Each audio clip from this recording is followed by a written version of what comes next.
तू लोग तमाशा का देख रहा बड़ा चला रहा है कि अरे रुक, ये रिक्शा वाला के थाना ले जाके इतना मार की एक हड्डी के साथ साथ ही घर की तरफ देखे कि एक हौसला भी टूट जाए। ले जाओ एक रखे चला चल।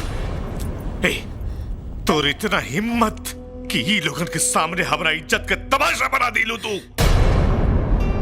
वो हमार बचपन के प्यार हवे पापा, इतना दिन बाद मिलल कि हमके कुछ होशे ना रहल। तू घटिया आदमी से तोहार रिश्ता ना हो सकेला, भूल जाओ ओकरा के। हम ओके कैसे भुला जाएं चाचा जी, जे के देख के हम ही सारा दुनिया भुला गई नी। राधा चुप हो जा। हे गजेंद्र, एकरा के हमरा सामने से ले जा, ले जा हमरा सामने से, ना तो हम भूल जाए कि हमार बेटी है। चल चल चल यहाँ से।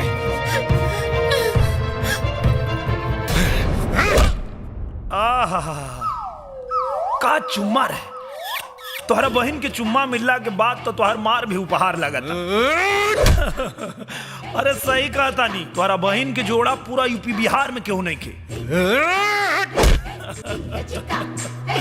अरे तोहरा बहन के वोट के अर्थिंग जब से सटल बा, पूरा देह में गुदगुदी होता। रुका कैलाश, काहे मारता रहे करा के, का गुनाह भाई कर? साहब, ई रिक्शा वाला थानेदार साहब के बहन के चुम्मा ले लेबा। अरे वाह, कमाल बा।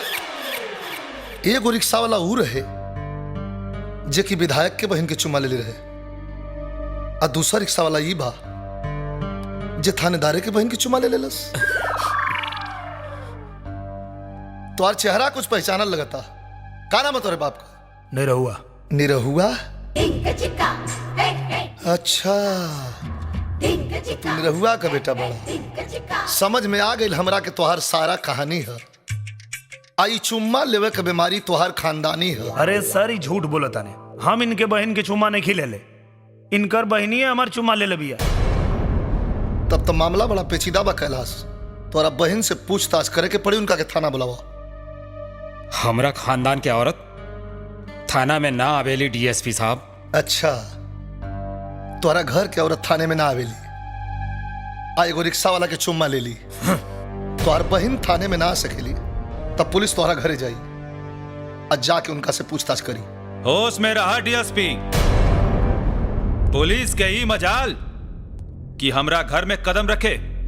देखा गजेंद्र बाबू, इंक्वायरी में अगर टांग रही बा तो मामला कोर्ट में जाई, और वहां सरकारी वकील तोहरा भतीजी से पूछी कहां चुम्मा लेलस,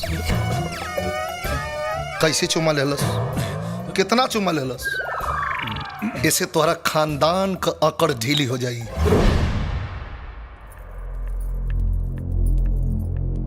डीएसपी साहब आयल बाड़े इंक्वायरी करेला।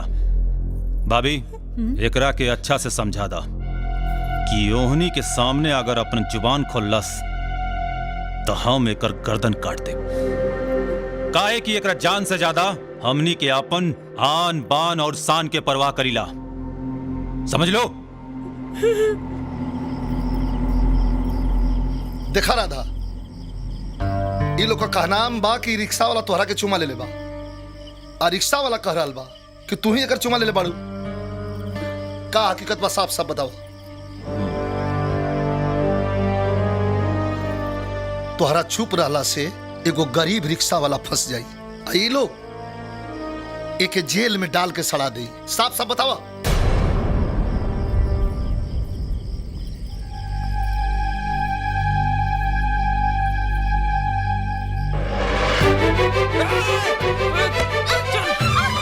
सर, अब तो आपके जवाब मिल गई, एकदम मिल गई, एकदम मिल गई। तू इतना बेशरम होकबू हम सोच भी न सकत रहनी। माफ करी चाचा जी, रहुआ कहले रहनी कि हम कुछ बोलब तो हमार गर्दन काट लेब, यही से हम कुछ बोलनी ना। चल चल भैया। जा बाबू रिक्शा वाला, जा, तू निर्दोष बड़ा। जी शुक्रिया साहब। अब तो तुर जान जाई रे रिक्शा वाला। लागत मंत्री जी तू कबो मोहब्बत नहीं खकेले, ना तो तोरा के चुम्मा की कीमत मालूम रही। अपना महबूबा के एक दिन में 2-2 बार चुम्मा मिल गई। अरे अब तो जानो जाई तो कोनो चिंता नहीं के। हम तो जात बनी, लेकिन एगो बात हमार कान खोल के सुन लिया। ये रिक्शा वाला के गरीब जान के करा तरफ आंख उठा के भी देखला तो हमसे बुरा कोई ना हुई। बुरा वक्त अब तुहार आ गई डीएसपी। जाके अपन कफन के नाप ले ले, कहे कि अब तुर वर्दी उतरे के टाइम आ गई बा। ये 30 साल के नौकरी में तू पहला नेता नहीं खा जे हमरा के धमकी देत बड़ा। हम उहे हई, गोली पहले मारिला, रिपोर्ट बाद में लिखेला। तोहरा मतिन कितना लोग आइल, केहू से कुछ ना उखड़ल, आ तोहू के जौन उखाड़े के हुई उखाड़ लिहा। जा भैया तनी तू याद करा, आज से 14 साल पहले जौना रिक्शा वाला के हमनी मरले रहनी जा, रिक्शा वाला वही के बेटा लगता। तबे तो हम सोचत रहनी कि रिक्शा वाला और ऊ बुढ़िया के हम कहाँ देखले रहनी। यूहे सपोला हा जे की साला जिंदा बच गेल रहे। तू फिकर मत करा पापा, ये सपोला के फंता हम कुचल देब। ना बेटा ना, एकरा से पहले ऊ डीएसपी के कुछ व्यवस्था करे के पड़ी। गजेंद्र। हाँ भैया। होम मिनिस्टर के फोन लगावा तनी। हेलो गजेंद्र बाबू, का हाल हो? भैया सर से बात कल चाहता है। पार्टी चल रहा बा, इहाँ आई बात हो जाई। चाहे जो भी हो, ऊ डीएसपी के रास्ता से हटावे के बा। का मंत्री जी सब ठीक ठाक बा ना? का ठीक बा यार, सुने में आइल ह कि एगो रिक्शा वाला मंत्री जी के नींद हराम कर देले बा। रुका रुका वीरेंद्र बाबू, एगो रिक्शा वाला तोहरा बेटी के चुम्मा लिहलस, ई सही बात बा का? नहीं यार, रिक्शा वाला ना, एकर बेटी रिक्शा वाला के चुम्मा ले ले बिया। नौ कटा देलस। जरा सुनी। अरे आओ वीरेंद्र भाई, आवा बैठा बैठा आवा। का बात बा? अरे वैसे कुछ बहुत जरूरी बात करे के बा। अच्छा। तनी बगल में आई। का बात बा बोला। ऊ चुम्मा वाला लफड़ा बा का? तू एगो रिक्शा वाला के नहीं निपटा सकेला? नहीं मंत्री जी, वो रिक्शा वाला के तो हम संभाल लेती, मगर बीच में वो सरवा डीएसपी आ गई। ओकर वर्दी उतारे के कौनो इंतजाम करी। ये कौन बड़ बात था? नाम बोला डीएसपी के। विजय लाल यादव। अरे यार तू केकरा से पंगा ले लेला? ओकर हम का मुख्यमंत्री भी कुछ ना बिगाड़ सकेलन। काहे? अरे यार उ जोन डीएसपी बना, वो मुख्यमंत्री के साला हवे। ओकरा सामने तो मुख्यमंत्री के भी ना चलेला। क्या परेशानी है? बहुत बड़ परेशानी बा डॉक्टर साहब।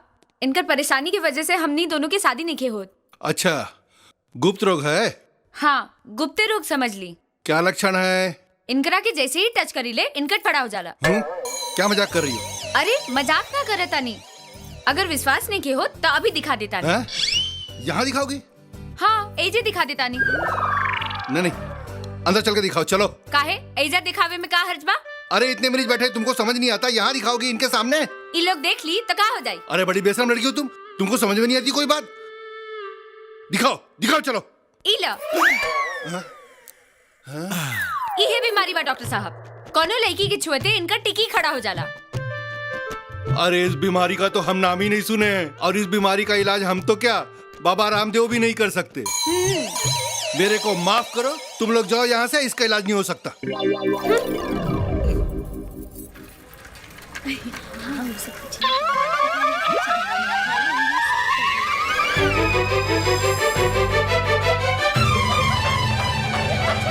अरे रुको, अरे रुको, रुको, अरे रास्ते में टकरा गई, अरे रुको रे।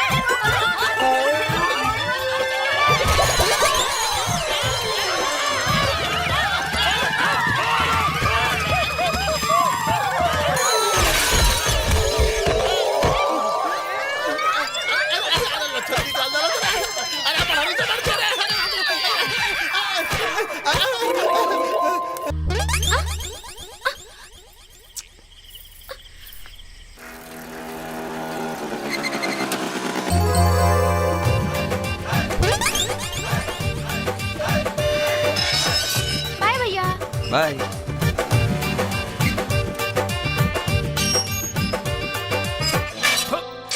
हाय नीलम, कैसन बाड़ू? हम ठीक बानी। ए, सुना, का आओ? अरे राधा से मिले के बाद गेट खोला ना। अरे ये गर्ल्स हॉस्टल आओ, चल भाग यहाँ से। अरे उनके बुलावा, वो हमके पहचाने ली। अरे तोहरा जैसन बहुत देखले बानी, चल भाग यहाँ से।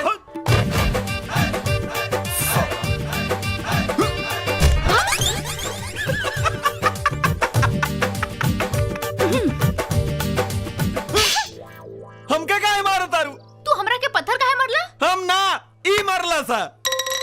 अरे तू हाँ हम। तू यहाँ काहे आइल बड़ा? राधा से मिले के बाद कुछ जुगाड़ लगावा ना। राधा अब तोहरा से ना मिल सकेली। कहे?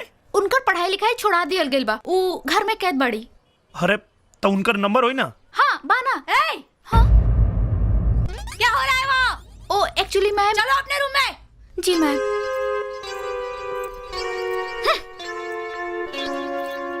8 8 7 7 9 9 1 2 3 4।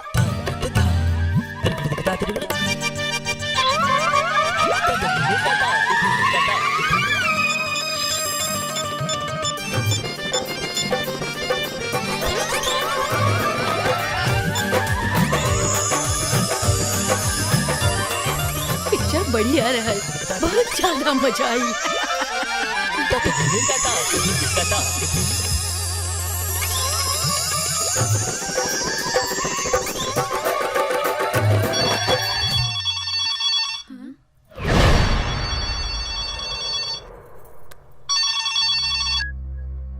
हेलो।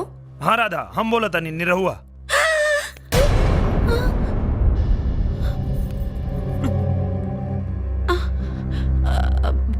हाँ कंचन बोला। हैं? कंचन? अरे कंचन ना, निरहुआ बोला था नहीं। अरे हाँ हाँ हम जानतानी। हमार पापा हमार पढ़ाई छुड़ा दिए, बहुत जालिम बाटे हमार पापा।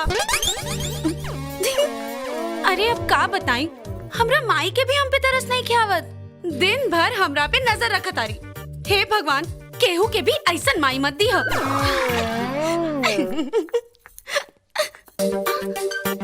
अब हमार दूगो भाई बाड़े, छोटका भैया पहलवान बाड़े। उनकर देहिया जैसन उनकर बुद्धियो भी मोट बा, जौन करेले उल्टे करेले। हमके त लागेला कि उनकर दिमाग सिर में ना घुटना में बा। और बड़का भैया वो पुलिस में बाड़े, कुत्तन के साथ रह रह के कुत्ता जैसे एने ओने सोंगत रहेले, हमरे हर बात पे शक करेले।